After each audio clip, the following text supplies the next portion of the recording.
to live stream the meeting.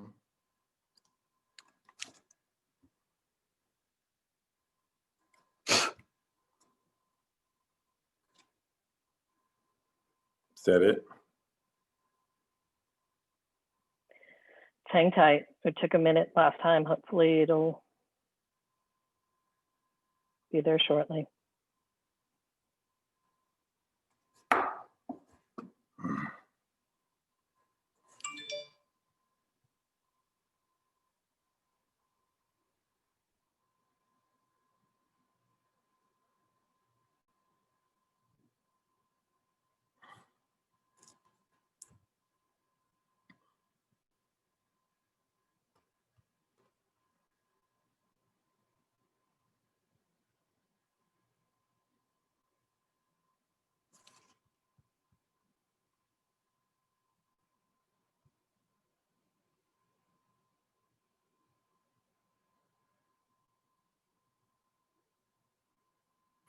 It says you were live, so there are now 60 people in the other event.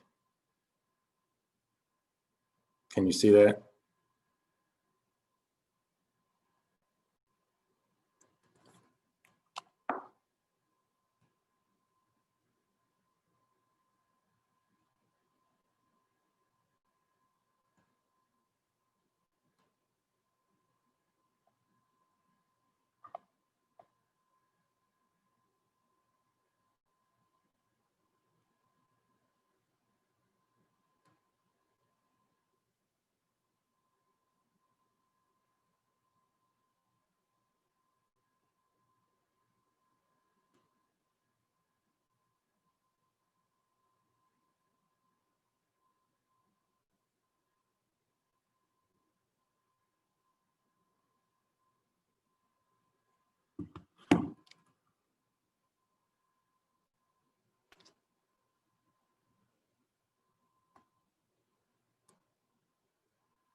Mr. Douglas, you are live right now. We only have about 25 people watching right now. There was a comment that said there was 60 in another event. Oh, Mr. Douglas, Yes, did you rename the second time? probably not, no. Oh, okay, so yeah. Yeah, We did not. okay. Follow the link again and go to Curtis Douglas personal meeting room. Okay, sorry about that. Okay.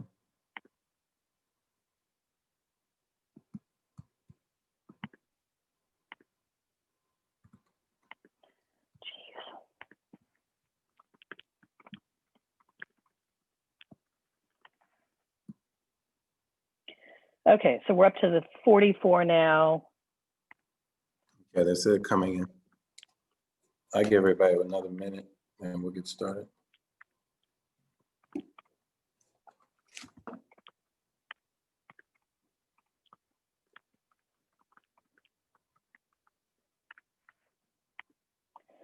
Okay, you're up to 50 now.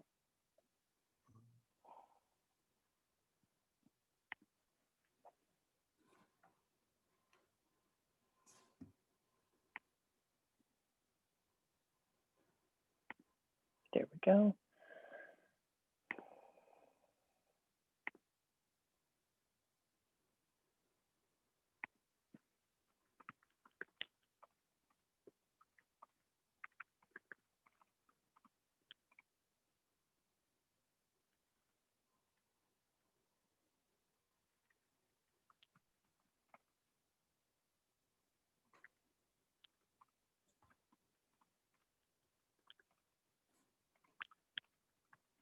I'll start in 1 minute.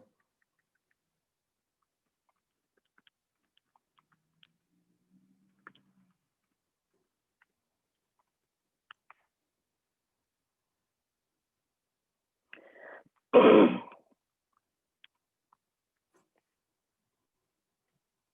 we're the other room.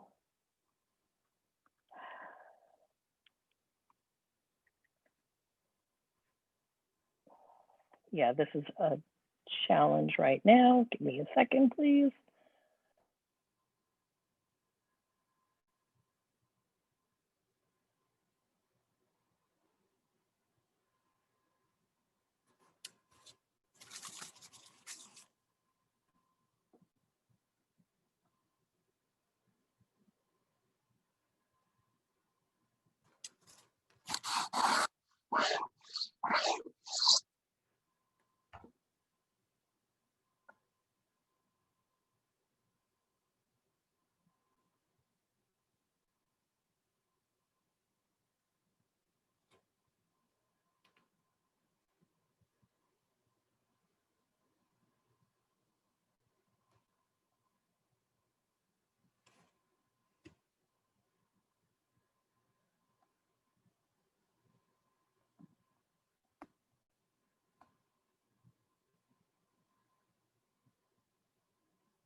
Do we have enough people in here, Ms. Coleman? Are they transferred over?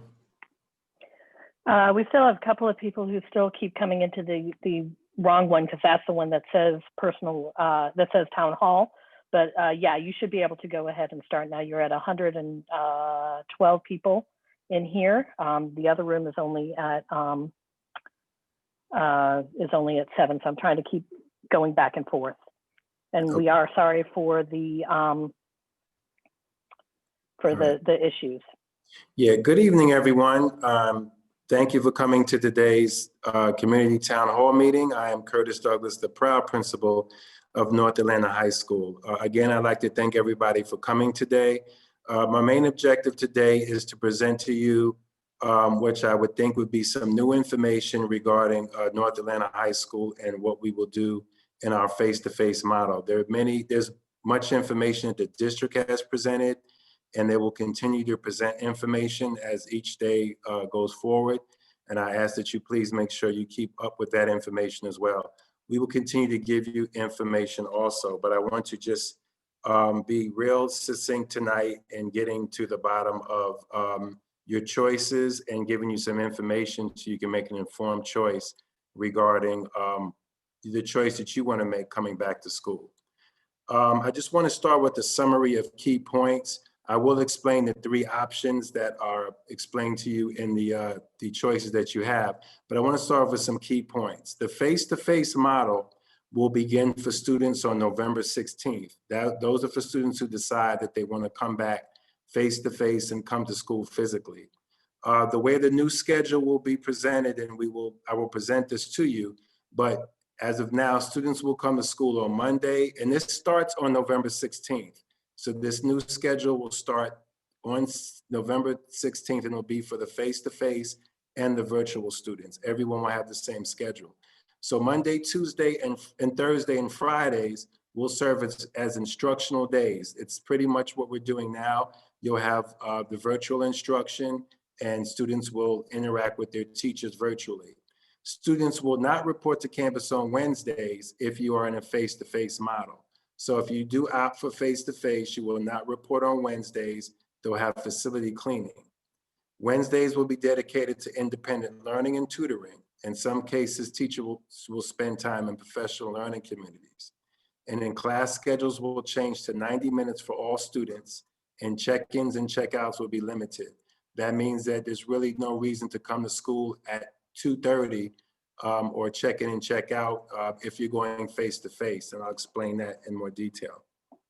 So there are 3 options or 3 models that you'll have. The first one is the virtual, which you're currently in. You can remain in that model. And what that means basically is you can stay exactly as is. You will stay home and you'll receive virtual instruction.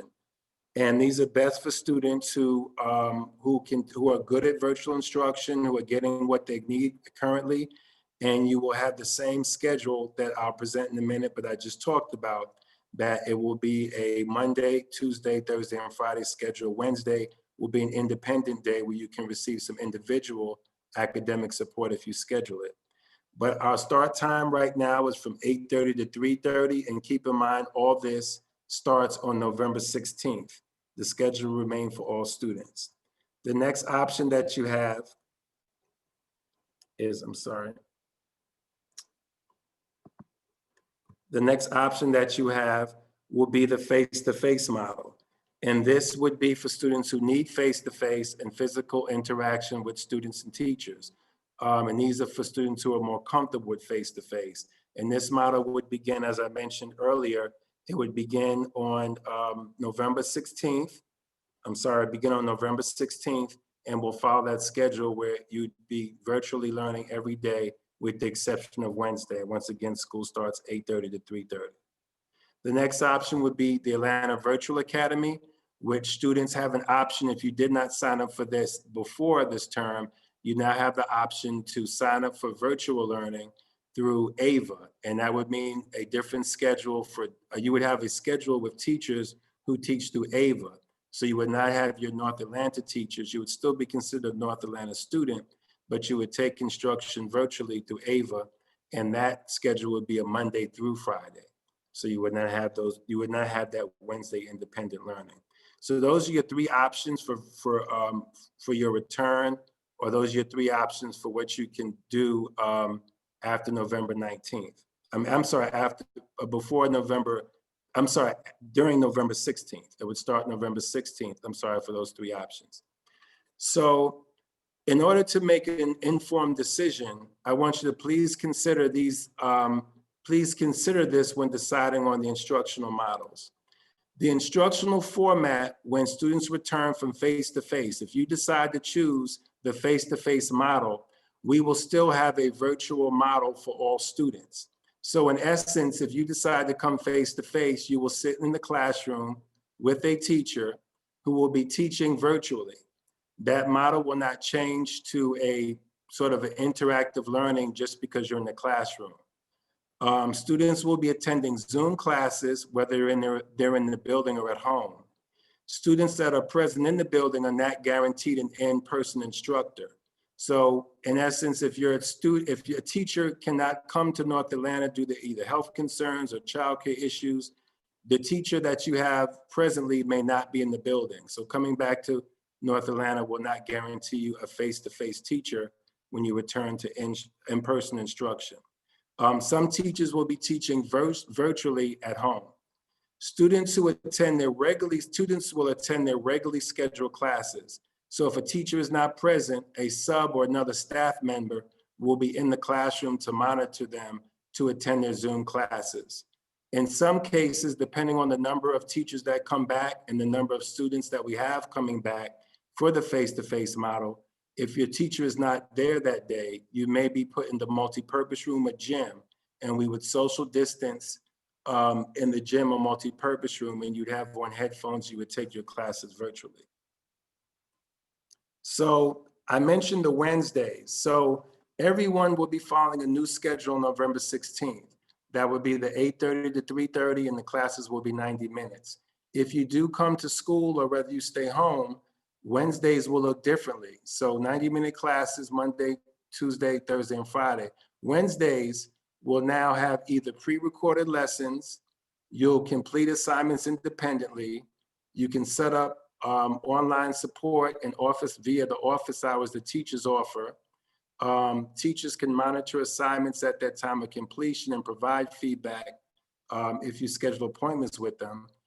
Also, interventions and enrichment will also be offered during designated times. So we did talk earlier about, in earlier sessions about IB and AP support, and also that may take place on Wednesdays, along with any other intervention with students. And also that's a time for students to complete unfinished work or previously assigned work on that Wednesday. So the district has put out information about a need and a want to return. So this is information about the actual need and want to return. So instructionally, what we're asking you is consider when you make your choice, whether you're going to go face-to-face or stay virtual, is this a need or is this a want to return? So keep in mind, please, if you are opting for the face-to-face model, it's not going to be a traditional school setting. You are still going to go into the classroom and receive virtual instruction. And there may also be a teacher in the classroom who is not your teacher if that teacher is unable to teach on that day. So there'll be simultaneous teaching where the teacher is teaching to both the student at home and also the student in the classroom.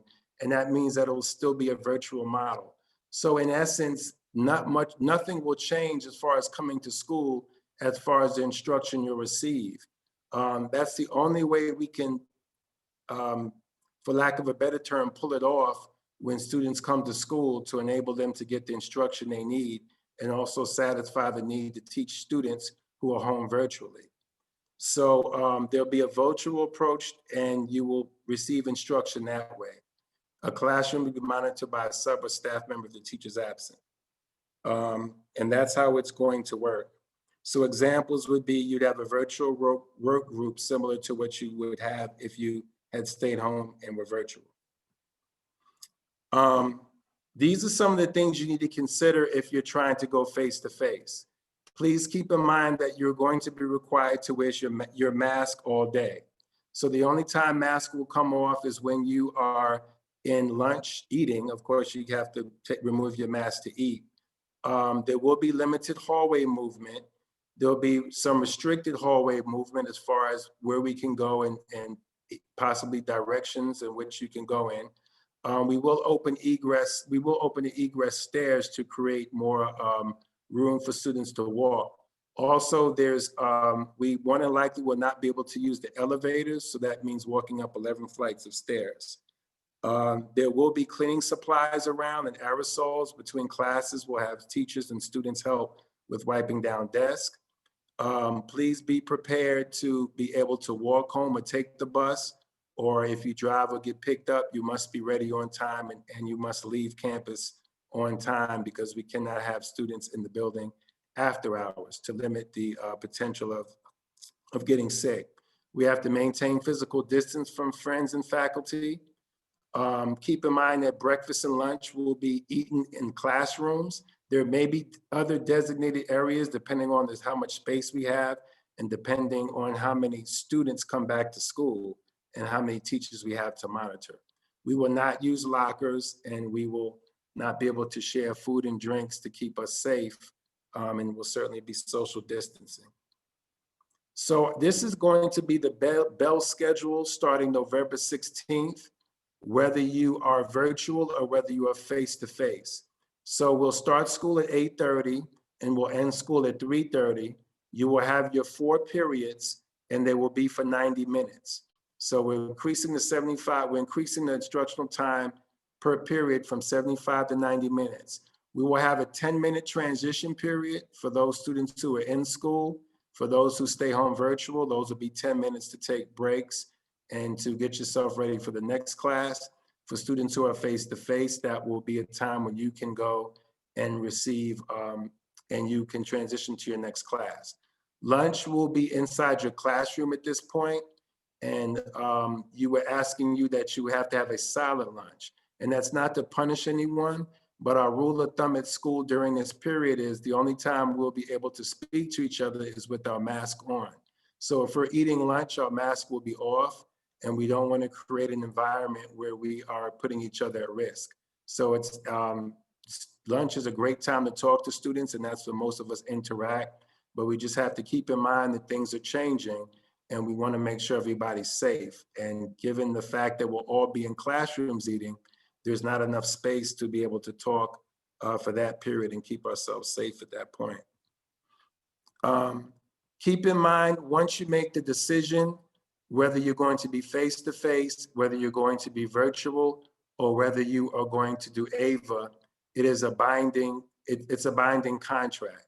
So if you elect to go virtual, you cannot come back to school.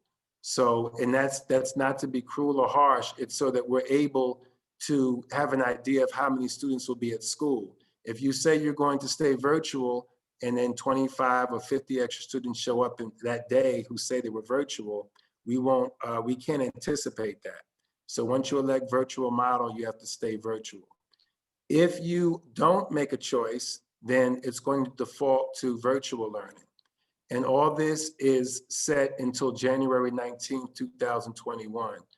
The district was going to update us on what that looks like after the next semester, which starts January 19th, the spring semester or spring terms. So this is the information we're giving today is only from November 19th until, November 16th until the end of the semester, which is January 19th. So we're looking at 5 weeks of instruction with a different schedule, basically. There will be no extracurricular activities with the exception of sports during that time, during the November 16th till the January 19th time. So any other groups will be virtual. So if you're not playing a sport, if there's a way to have an extracurricular activity and we stay virtual, then that's fine. But it does not mean that we'll be able to stay in school and be virtual. When school ends at 3:30 and we're dismissed and everybody's out the building by 3:45, the only people who can be in the building are students practicing for sports, and there's still a very limited number of sports taking place now. So all students must leave at that time, and we will revisit whether or not extracurricular activities will be able to take place at North Atlanta High School at the conclusion of the first term. So we'll get that information out to you. My hope is that we can return to normal after January and we start the new terms, a new semester. I'm hoping that that's the case, and that's the hope of the district and everyone, and that we can return safely. But as of now, that is exactly what's going to happen. So in essence, if you do return to school, these are some items that are necessary for you to return to instruction, to in-person instruction. You are going to have to bring your Chromebook or technology in order to stay online. Once again, I have to say it again. If you return to school face-to-face, you will be following the instructional mode that you were doing at home. You may be able to ask a few extra questions to those teachers, but in essence, you will still be doing a computer-based model of instruction where you'll be at Zoom and you'll be getting the instruction through the teacher. You must bring headphones. We're asking you to bring hand sanitizer. Masks are a must, they're not optional. A disinfectant spray for your own use, and also a water bottle. The water fountains will be shut off, but we will have a few filling stations so you can fill up your water bottle that way. But for safety reasons, health reasons, we will not have water fountains. This is the mindset needed for in-person instruction. You have to understand that we must be safe. If you decide that model, like I said earlier, masks are a must. They're not optional. You must keep them on throughout the day, and that goes for staff as well. So if you're not used to doing that, or if you really find that to be an issue, you may want to consider the option of virtual. You also must be willing to follow the guidelines and rules required by the school during that time. So whether you're frustrated or you don't want to do that, it's a must that you do, and it's a matter of just health and safety. So we're asking that you follow those guidelines. And as a school, we're going to remain safe and healthy so that everyone will have a great learning experience if they decide to come back to school. I have information here on the PowerPoints that we're going to share about what if someone at school contracts COVID. The district has put guidelines out for that. And I'm not going to read this to everyone, but you can go back and see we're going to share this PowerPoint with you. And we're also going to put something on the website and the app about the links that you can use in order to go and look at this information. But I know there may be some questions today about what happens if a staff member or a student contracts COVID, but we won't review that today. That information is already provided by the district. At the end of the PowerPoint, which we'll share with you online as well, it does have all the information about how you can contact us, also about APS websites regarding buses and everything else. There is an X factor that I'm going to mention before we begin questioning. Before we begin taking questions. The X factor is transportation. Transportation is going, if you decide to take the bus or if you are a bus rider and you decide to go back face to face, Transportation will give you the schedule on when they will be picking you up and bringing you to school. I don't anticipate any issues with transportation, but at the same time, we have to keep in mind that they're on a schedule as well. So right now, start times are slated from at 8:30 a.m. And we'll end school at 3:30 p.m. And if the bus schedule changes, then we'll have to adjust accordingly. So all the information I gave you today is based on information that the district has provided. I also want to say that we are awaiting the numbers of students who will come back to school. So when you complete your questionnaire on whether you're going to remain virtual, whether you're going to come back face to face, or whether you're going to sign up for AVA, Atlanta Virtual Academy, you must also keep in mind that that when you come to school, you're going to, I'm sorry, I've lost my train of thought there, I'm sorry. You must keep in mind that if you're going to, whichever model you choose, please keep in mind that the instructional model is going to remain the same. We're going to be on a virtual instructional model where you will receive virtual instruction from the teacher. Another big X factor, and I promise I'll take your questions then, is the number of students that return and also the number of teachers that return. It is possible, and I don't have the numbers yet for those teachers that will return, but we will let you know, the teachers will let you know if they're not returning or not. But it is possible that a student coming back face to face will have a teacher in the classroom for every class they attend. It's also a possibility that a student may come back to school face to face and only one, if not any of their teachers may be at school. So that is how I will give you those numbers later, and we'll also inform you of what teachers will not be at school, but that may not happen until after you make your choice, unfortunately. But if I can get that information to you prior to you making your final decision on October 12th, then I will certainly try to get that information to everyone. And I'm working hard right now to see if I can do that to help you with your decision. Okay. I can Mr. take Douglas. questions right now. Yes, ma'am. Yes, sir. So you do have a lot of questions in the chat right now, Yeah. but I will go ahead and say, for the benefit of those parents who need to leave this chat, leave the video rather, to go to the elementary school one, we will have this posted. We'll post a link on the app as well as the Facebook page and the North Atlanta main website. And we will also go ahead and pull the questions off of the chat and create a document which we will post with just the questions and the answers. At this point also, Mr. Douglas, I'm going to kind of go through the questions, and if it's one that you have not already addressed, I'll go ahead and share that with you. I'll read the questions, but if it was already addressed, then I'll move on to the next one if that's okay with you for time's sake. Thank you very much. Yes. Okay, so our first question, how will this affect current teacher assignments if some students in the class are in person and others opt for virtual? I think that you've already addressed that, it'll be a virtual simultaneous instruction, and at this point, schedules are not changed. The next question, have air filtration cleaning interventions been put in place for air circulation? Is it okay if I address that one, sir? Please do. Yes, thank you. Okay. So the air system, the HVAC system at North Atlanta High School is a outstanding system put in place 7 years ago. It has multiple air intake systems, and it's not HEPA, and certainly not like an operating room, but it is really truly a great system because we do have constant airflow coming into and out of the building. So we don't necessarily have, HEPA filtration, but we do have, according to our building operations manager, Mr. Bross, we do have an outstanding HVAC system. The next, this one came up a few times, but we've already addressed this as well. If we choose virtual now, can we opt into in-person in January? Again, this whole model is just through the end of what is now called term 2 in January. How will IB AP classes be handled for students that choose virtual?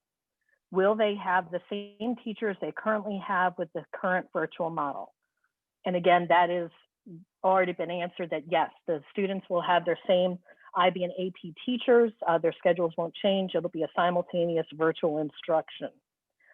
Yes, Um, students will, let me just say, and let me say one more thing for the next question. Students will keep the same teachers. In essence, they'll be in school as if they were home. So I don't want to be simplistic about it or sound sarcastic at all, but literally students who come to school, it's almost as if they're still home. And that's by default because that's the only model that we can look at right now that will work for all students, those in school and those at home.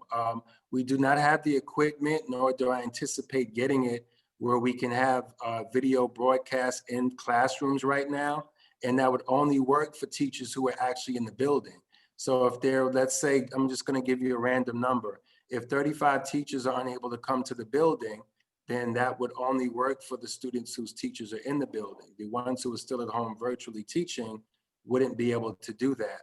And also, before I forget, I want to mention this, and I'll go into the next questions. This is not an attempt to discourage people to come face to face. I'm just giving you the realistic version of what it's going to look like for the remainder of the semester.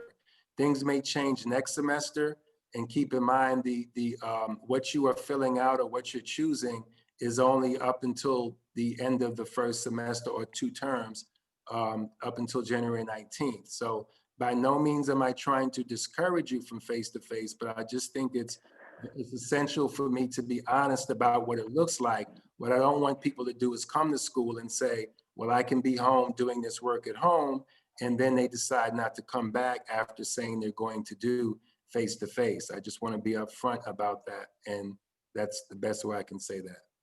okay. How do we determine if a teacher has opted to go back face to face? I'm going to do my best to get that information to you prior to making your decisions. I can't promise I'll be able to do that, but regardless of whether it's before or after, I will certainly make sure that it's done. So if I'm going to try my best once again before October 12th. If I can't, then after you make your choice, I will still let you know what teachers will be live. I guess that may not really help as much, but I'm going to do everything I can to make sure you get that information by Monday if I can. Okay. How will change of classes occur with regards to social distancing on elevators and in stairwells? You have already addressed that. We're going to open up the side emergency egress stairs. The elevators would only be available for those students with medical conditions that prohibit them from using the stairs. Yes, Is there anything else that I missed from that? No, that's correct. And we will also, further plans for that will be pushed out as well. So we will certainly have some real detailed plans about how students will transition, what they can and cannot do, and how they can keep themselves safe. We'll definitely have a lot more information about that, but also keep in mind, we do have 11 stories. And so that's another key factor you have to decide if you are going to come back to school. If you feel like you can't handle going up all those steps, then you may want to consider a virtual option, only in that we're limited in the number of students that can go on elevators. And keep in mind, you know, elevators, it's hard, it's almost impossible to be 6 feet apart on the elevator. So you just have to keep all that in mind when you make your decision. Then the next question, this one has been addressed a couple of times. People were asking about being able to change their decision if they've already put it in. And thank you to Brigitte Peck for clarifying that you have until the 12th of October to change it. So you could go back into the form and go ahead and change your choice. This is a very good question. Have we figured out the PSAT for this year? And you want to address that, or do you want me to? I don't have you. They're referring to the in-house PSAT we have here at school. Right, the PSAT that's normally in October, which now I guess would be offered in January, but we haven't gotten that direction yet from the district, I don't think. No, we have not. So there's no further information about that regarding if we will have it in-house. I would like to think a lot of that depends on how safe it is to have it here, but we don't have any further information about the minute I get it, or the minute the district has it, the minute I get that information, I promise to get that to everyone. Okay. And let's see, somebody noted that the silent lunch seems unmanageable. Someone else noted that their private schools are doing silent lunch as well. as some other districts. Yes, and let me just say that real quick. The silent lunch, once again, is not my attempt to be mean, cruel, or sarcastic.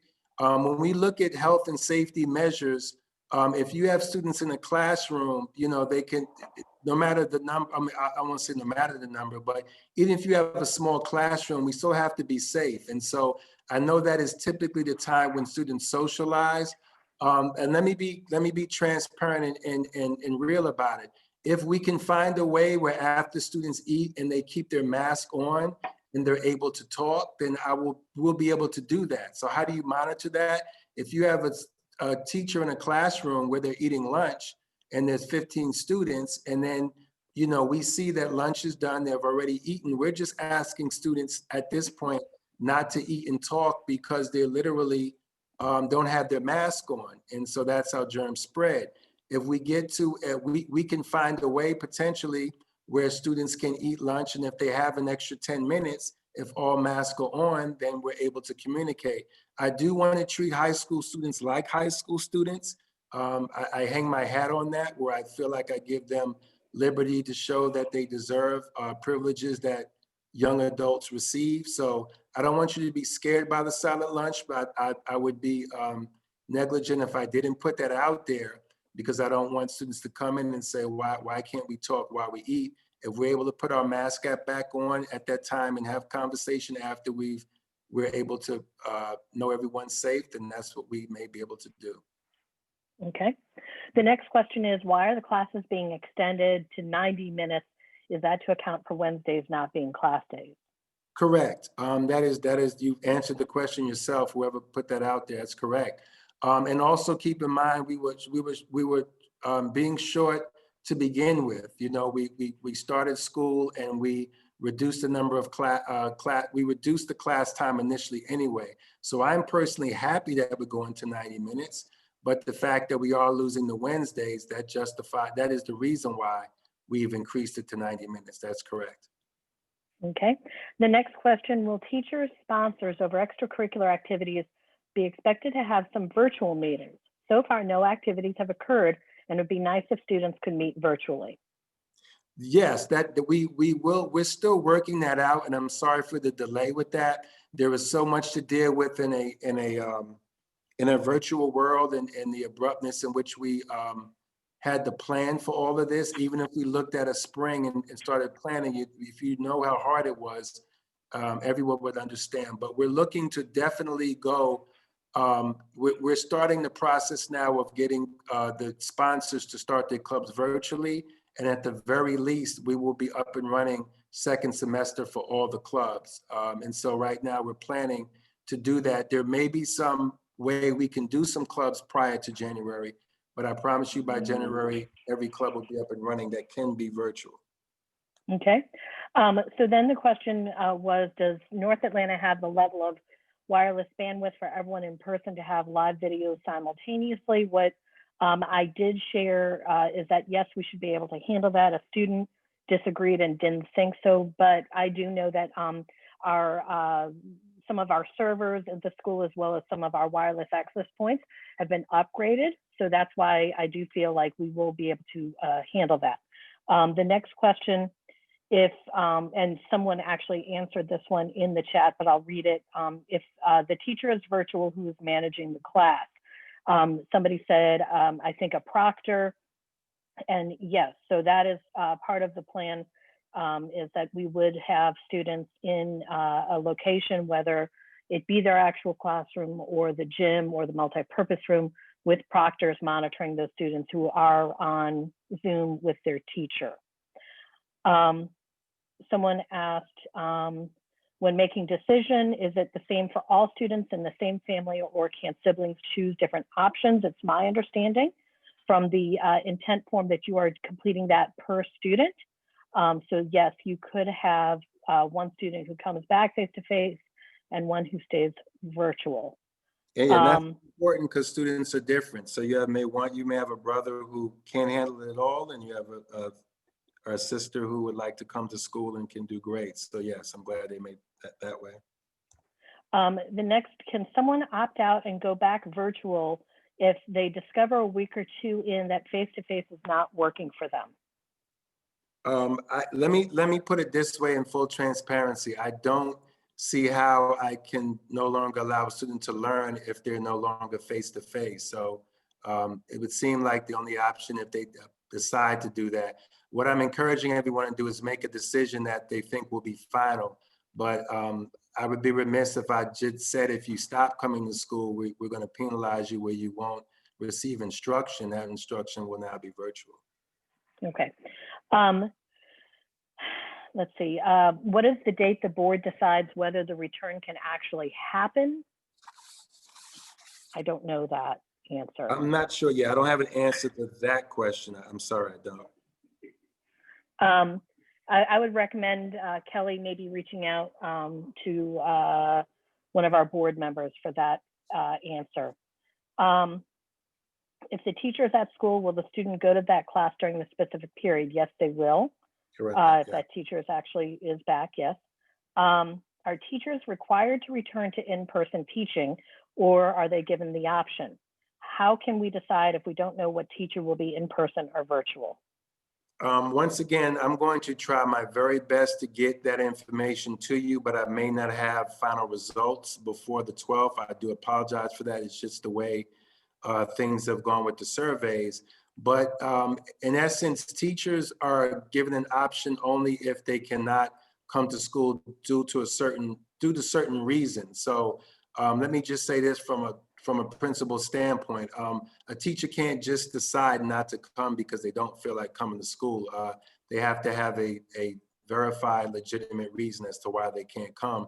Those reasons vary, but it's not, for the sake of you guys knowing, for the sake of the community knowing, it's not just an option. Well, I don't feel like coming to school. You have to fit in certain categories as to why you can't come, and then the district verifies that, and then we go from there. So it's not just, I don't feel like showing up to work.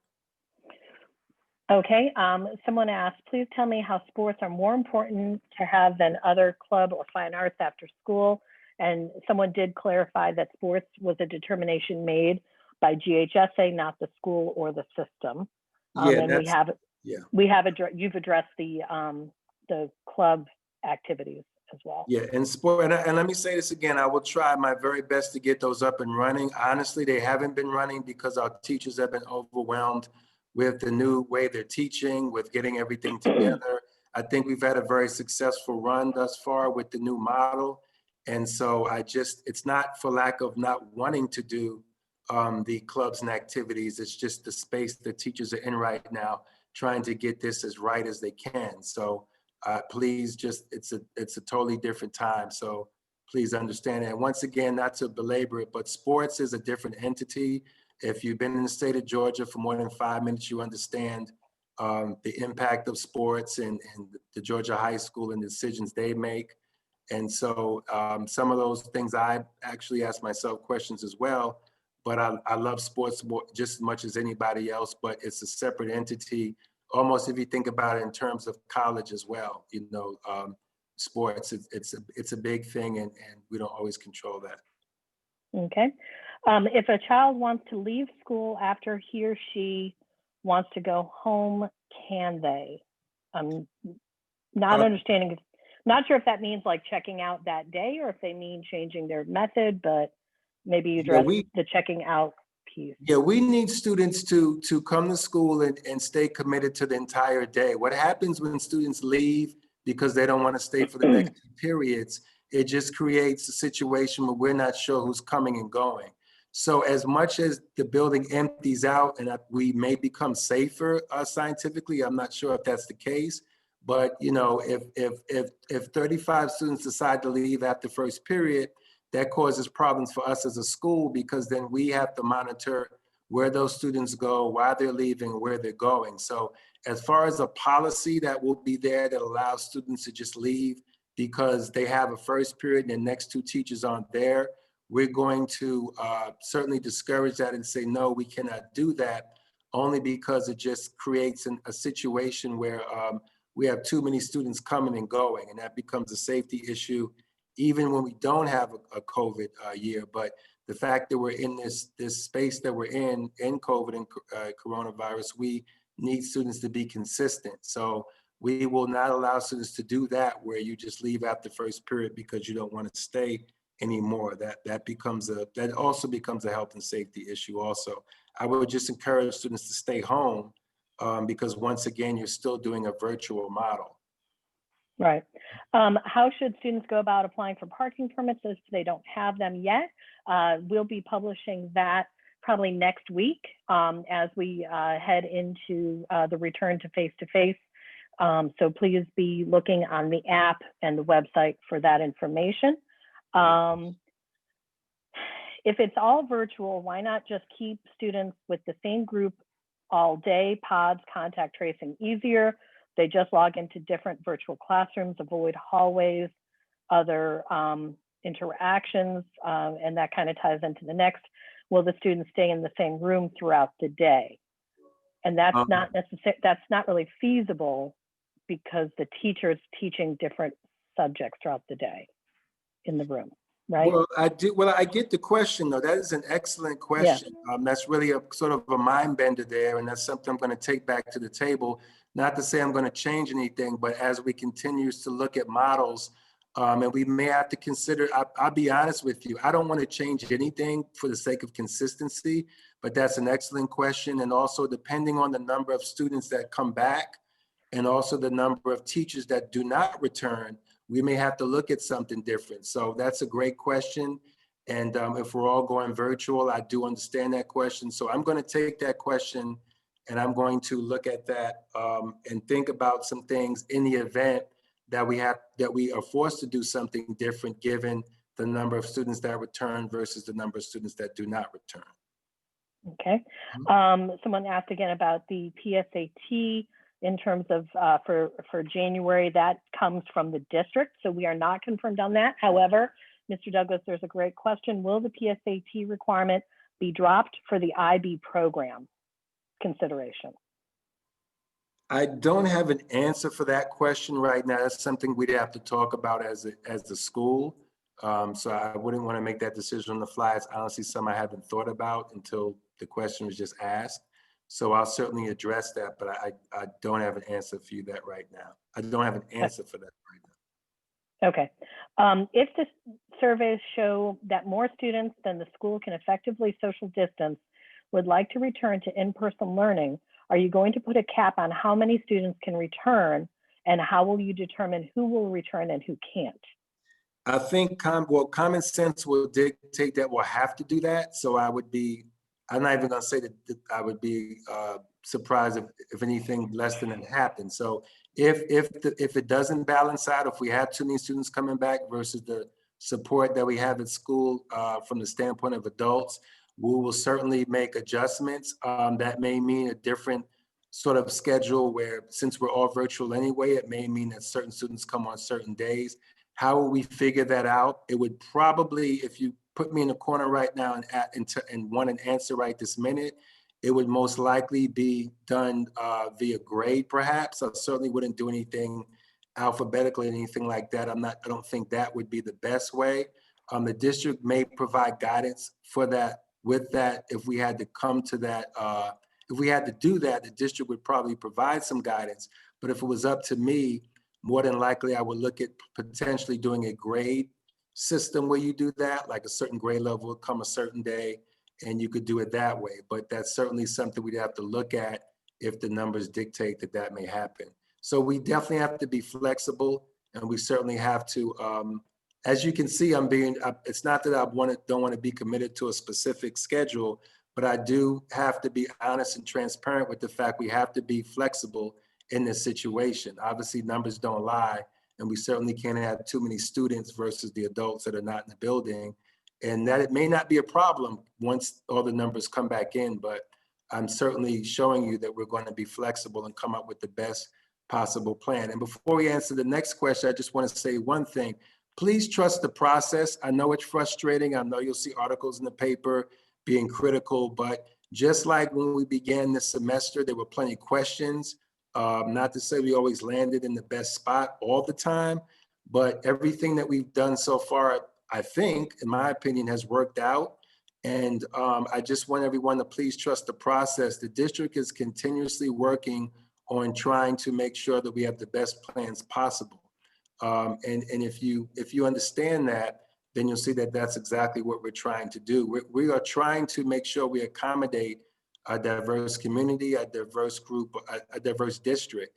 And so there are certain, and this is not along demographic or economical lines. I'm just talking about people's need and what they would like to see instructionally. And we're also in a metro district where other school systems have returned to school and others have not. So the district, in my opinion, is doing a tremendous job of trying to accommodate everyone in their wishes. And we know how impossible it is to please everyone. So I'm just asking that you trust the process and that the district and Dr. Herring and everyone else in the district will make the right decisions that will keep us safe and healthy and safe. So a parent was having trouble with the intent form. My recommendation, if you do, parents have an issue with the intent form in your submission, I recommend that you put in a Let's Talk ticket through the APS website, asking for assistance with technology or with that website to get the assistance you'll need. The next question is attendance required on Zoom on Wednesdays beginning on 11/16? Can you repeat that one more time, Ms. Coleman? Sure. Is attendance required on Zoom on Wednesdays beginning November 16th? No, it is not. No, well, let me say this. Attendance is only required if we decide to do anything with an advisement, giving a certain group or anything like that. So right now, I don't have that listed, but there potentially may be a time during that day, like when we mentioned before about IB and possibly AP or a certain class that just needs support. But as far as general attendance, the answer is going to be no, attendance will not be taken on that day for Wednesdays.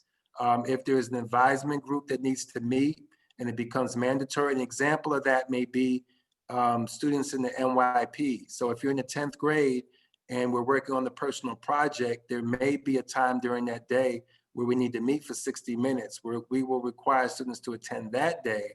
But as far as anything else, I don't anticipate attendance being taken because it is independent. And your work with your teacher who you set up office hours for is more or less on a volunteer basis. Okay.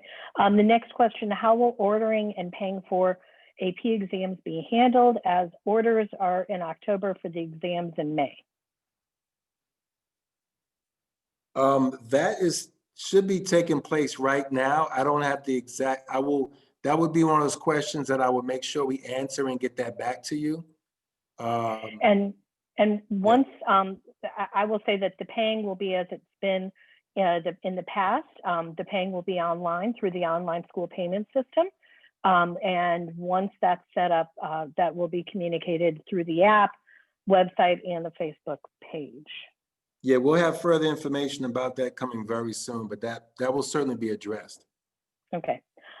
Next question, when you say that the teacher will be using a virtual model, even if they are live in the classroom, what does that look like? Will the teacher be sitting at his or her desk on Zoom? That is correct, yes. The full transparency, that is exactly what it would look like. If we had the capability, and we don't have the capability right now to make sure that every classroom teacher had it, if we did, we may be looking at something different, but we don't. But right now, that is exactly what it will look like. The teacher will be on the Zoom. They'll be addressing both the students in the class or the students who come to school face-to-face, and they will also be addressing the students who are home or who aren't able to make it to school, and they'll be virtual. That is exactly Okay. what it will look like, yes. So, sorry, excuse me. How will the students communicate with teachers in the classroom while virtual learning is going on? They will be communicating with them via the Zoom. That's the only way that they can possibly do that. I don't want to give absolutes. You know, I don't. Each classroom may be different to an extent. If there is an independent work, I want to make it as equitable as possible. I want it to be, you know, I certainly wanted to make sure every student has the same opportunity to interact with the teacher. But realistically speaking, if there's an opportunity where maybe students are doing independent work, we would still certainly work on a Zoom. But I can't lie and say that a student who is live at that very second may ask a teacher a question, and I don't know, I don't want our teachers to say, no, be quiet, go back to Zoom.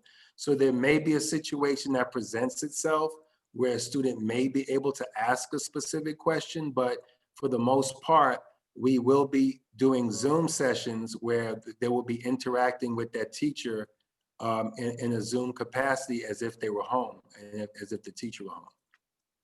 Okay, so if students opt for face-to-face, but decides to stay home and do virtual a particular day, will they be counted present or absent if they participate in the Zoom class that day instead of face-to-face? Once again, in full transparency, that hasn't been finalized yet, but I certainly, let me say this, if a student is doing work virtually, I cannot penalize them for not coming to school if they're still doing the work. So as of today, as of Wednesday afternoon, 4:55 p.m., I will say that we're looking at attendance policy where students, if they attend virtually, they will be marked present in the classroom because the teacher will be taking attendance virtually for the most part. But I am going to discourage students once again from not being consistent with their schedule. So any event you do choose face-to-face and you're sick, you're not going to be penalized if you decide to do virtual instruction. Okay, and we just have a couple more questions. I know we were trying to do 5 o'clock, but we just do have a few more questions. Okay. Are some teachers going to be teaching in the school, like using smart whiteboards, smart boards, interactive panels? And I think you've addressed that and said yes. Correct? To the best extent possible. If a teacher is able to use something and utilize the Zoom so that the students at home can get it, I will certainly do that. I mean, I will encourage that. What we don't have is the capacity right now for teachers to be able to have live video conferencing or something beyond the Zoom. So right now it's limited to Zoom, and that's what the teachers will be using. I don't anticipate one teacher having something totally different. That shouldn't be the case. So right now, if that answers the question directly, they will be using Zoom for everything that they will be showing. But if a whiteboard is used and it can be compatible with Zoom and we're showing it on the Zoom where everyone could see it, both face-to-face and virtual, then that's what will happen. What will it look like when kids arrive on campus? Are kids having temperatures taken upon arrival? Are they going through metal detectors? Right now, in full transparency, the students will be, their temperature will be taken. We will follow the same policies we followed in previous years, the last couple of years, as far as checking students. We will not have the metal detectors out. We encourage students not to bring much to school at all because everything will be virtual. So at this point, very few students are using textbooks. We're not using the lockers. There's not much for students to bring. Out there, not a lot of textbooks being utilized right now. So to answer the question directly, we will be doing temperature checks and we'll be observing students as they come through the door to make sure that we have a safe environment. But I'm not going to say that we'll be going through metal detectors in the other process. Okay. With the new schedule, when will advisement be? Advisement is going to be worked in, if we have it for the remainder of the semester, on Wednesdays. With the time being taken away from class time on Wednesday, right now we're focused on the instruction. Keep in mind there are approximately 5 weeks, if I'm not mistaken, of going to the new model of going to the 90-minute classes. So we're looking at 5 weeks. So if we need to have advisement, we're going to put it in during the time that we have the Wednesdays. That is not finalized yet as far as what that looks like schedule-wise, but we want to be consistent on how we do it. So we want to make sure that we get that information out to you, and we'll certainly get it in a timely manner. A parent asked, will the virtual model of teaching be used at both the elementary and middle school levels as well? I can only speak for the high schools because I dare not. I have a hard enough time making sure we get it right. So the last thing in the world I want to do is speak for high school and middle. And so I don't even want to say what I think I know. You'll have to let the middle schools and elementary schools answer that question, as I'm sure they are very hesitant to answer any questions regarding high school. Okay. Once the dust settles, will you share statistics regarding the number of students that return face-to-face for each grade level? Oh, most definitely. I mean, unless there's a reason why I cannot, I'm very, I would think the district would do that, but if I'm able to, I certainly will. I don't see a reason why I wouldn't, but I have no problem doing that at all. It'll Okay. help us. It'll help us. If the teacher has an issue with their Zoom connection and cannot log on, so has to cancel the class, will the teacher still teach to those in the classroom? The teacher will still, let me say, realistically speaking, they can still work with students who are in that classroom. I would think that if there's no way to have class, I mean, to me, logic speaks that if that were the scenario, I would not discourage the teacher from saying, okay, everybody leave the room. I can no longer teach. Unfortunately, that gives the students let me say, fortunately, it allows the students in class to receive, work and get help that they may not necessarily get. But that's the circumstance that's there. So unfortunately, it's unfortunate for the students who are on the Zoom because they will no longer be able to see it. But I can't think of anything else that teacher would do at that time where they'd be able to maybe help those students. I would think that he or she would not shut them off and say, since we're off, everybody just do your work on your own. How much learning will students lose by virtue of the 4x4 schedule? The initial reduced 75-minute virtual classes and now only 4 days of instruction versus 5. I don't have I don't have an actual number for you. I'd lie and I wouldn't be telling the truth if I said they have lost instructional time due to the change of the schedule. The schedule was changed for a number of reasons, and one of the primary reasons it was changed was because we could not predict how the face-to-face would look. If we did go to a hybrid, which is the original models proposed, it would have been very difficult for students to see all 8 teachers anyway. So I'd be the last one I'd be remiss if I didn't say that we've lost a lot of instructional time with the change that we made. Do I have a number for you? I don't, but we're doing everything we can right now to make sure that we receive as much instruction as possible. And going forward, we will not be in this model next year. We will certainly go back to our 4x8 unless something really, really weird happens where we're in the same situation perhaps. And even then, it doesn't mean we'll stay with the 4x4. But I do know that we can't continue to operate as a school with our programs on a 4x4 consistently. We've got 2 more questions left. What are the plans for publishing statistics on cases of COVID-19 in the school in particular and APS in general, with hope that cases are 0? That is going to be strictly a district function that they'll take care of. If that question is not answered by the district, then we'll have to get the answer from the district. But I believe there's information published about what to do in those cases. About the statistics that the district shares, I'm not sure how they're going to do that, and I don't think that was mentioned yet. If it is, it's something I haven't seen, but that's something the district would have to answer and publish. And then I think the next question is also going to be a district-led question. Will flu shots be required for return?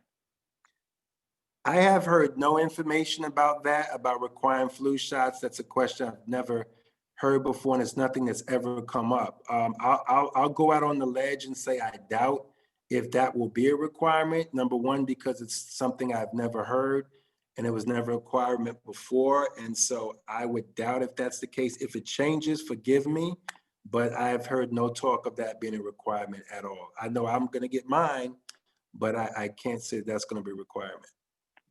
Okay, and that pretty much ends the questions. There was a suggestion that if a teacher has an internet problem to record classes for students to watch later, in other words, asynchronous learning, but that was it, sir. That's the last question. And I want to thank everyone who remained and stayed. I do want to apologize for the change of our our meeting schedule, meaning when we tried to have this meeting. I know some people were, troubled by the fact we did change it to this time, but I wanted to get it out so that you can make an informed choice. I also wanted to make sure that you got the information earlier as opposed to later. Originally, I was going to have it later because I know so many things changed over time within the decisions that the district may have to make. And I wanted to sort of have the most information possible I can give you, if that makes sense. So that was my strategy at first, but there was pressure from the fact that other schools are presenting as well. And so, and the fact that primarily is the fact that you wanted some more information to make your decision. So I do apologize about some of the snafus with scheduling this town hall. And if that's it, we're available for questions. You can email the content administrators, and that's online. If you have any further questions, Ms. Coltman can answer those questions. You can send them to me as well, and we will get any questions answered that you may have. And keep in mind that things may or will change as we move forward. And just so that everyone knows, this video is actually going to now still be on this YouTube channel, as well as what it will do is once it is ready for posting, we will send out the link via the North Atlanta app, as well as on the Facebook page and the North Atlanta website. I have copied all of the live chat as well. And so we'll try to go ahead and pull together the document of the all of the questions. Again, this recording will be on the YouTube page. It will be shared and made available to all. Thank you all. Thank you so much. Have a great evening, everyone.